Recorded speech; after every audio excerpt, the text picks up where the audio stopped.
Hello, and this is a virtual book club update. Sorry it's so late. I've been meaning to do this for a couple of days now and just haven't got around to it. But here we go. So I'm going to be talking about the trilogy of the Maze Runner, and the book that I was reading this week was actually the second one in that series, the Scorch Trials. But I'm going to speak about the trilogy as a whole in case you haven't read any of them. And I won't be giving any spoilers, don't worry. So I'm doing my very best not to spoil them. Okay, so who should read this book and why? I think the Maze Runner trilogy is a fantastic, pacey, action packed trilogy. Okay, so when you start with book one, The Maze Runner, the hero is a boy called Thomas. He wakes up, he's in a maze, he doesn't know why. And basically, what unfolds is a really fast paced a thriller mystery where he's got to figure out why he's in the maze. And it becomes clear that basically there's this kind of organization called Wicked, and they're all in this maze, and they all kind of have to find a way out of the maze. So without giving any spoilers about how that happens or what's going on there, what emerges is that these young people are being put in this situation very deliberately. So in that context, book two, the Scorch Trials, is very much in the same vein where the main characters are now in a very different setting. However, what I think is interesting about book two is that it is quite a bit more gory. There's a lot more like hand-to-hand combat. There's a lot of fight scenes, which people might really enjoy. I think what I enjoyed about the first book, The Maze Runner, was the element of mystery, figuring things out. Now, we certainly don't get all the answers in book two. It's not as if all the mystery's gone. But it's still quite a different story. I'd say that book two is more of a journey story where you've got your main characters trying to get from A to B, basically, and some new characters they meet along the way, and the obstacles that they encounter while they do that journey. And I've got to be honest, I've never been a massive fan of journey stories, because in one sense they are quite predictable. Character has to get from A to B, and that it's not going to be easy for them. What I would say is interesting about this as a concept for a trilogy is that it really has a really broad appeal across several genres. So if you like The Hunger Games, it is in a sense quite similar. It's a bunch of teenagers being thrown into situations against their own will, by a group of adults who are basically using them for their own purposes. So there's that kind of similarity.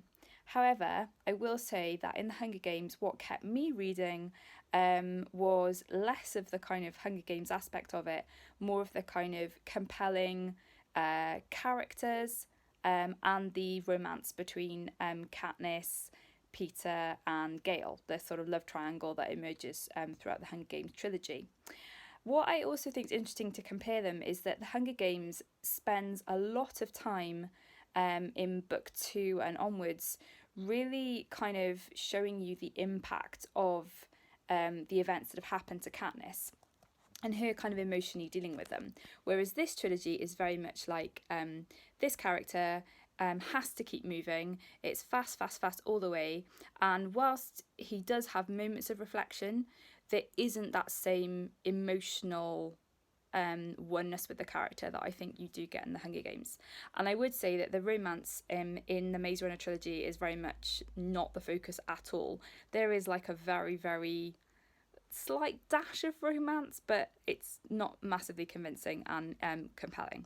So it's definitely more boy oriented, I would say, and focused on the thriller aspect, the action, the fighting, the monster element, and the sci-fi element. But what I would say is that it asks some really interesting questions about what happens if. So if something happens in the world, if some kind of terrible event happens, how do we cope? Okay, so what I would say is I really haven't been able to put these down. I read The Maze Runner a few months ago and I didn't have the rest of the books. Then I went into a charity shop and I managed to find books 1, 2, and 3 and the prequel, which is called Book 4, all for like a steal. I think I paid like £1 for all of them or something. So I read this through, I finished this, and then I started book 3, and I literally just finished book 3. So I've really burned through these. So I think it's the highest compliment to pay to a book, isn't it? That you can't put it down, and that is definitely true with these books. For whatever they may not do in terms of compelling emotional depth and romance, they do deliver on action, thriller, mystery, and pace. And I think there's a really compelling setting and world that has got this kind of dystopian element to it, which I really like, definitely. I really like the way that the book has its own language as well. So the boys in the Glade develop their own way of communication, and their own words, which is really compelling. And it also means it's a really clean read as well. There's no conventional swearing in here.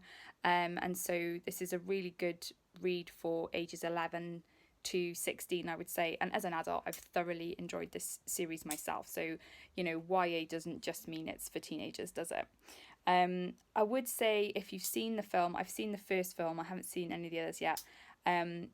I would say the books are so much more enjoyable because they're so much more subtle. And obviously, the book appeals to your intelligence. There's a lot of intricacies in the layering of it, which, you just kind of lose that in the film. So I would definitely recommend, if you did see the film and you maybe thought it was okay but didn't love it, I definitely recommend you try reading the books themselves, because it is a really different experience and still really, really enjoyable.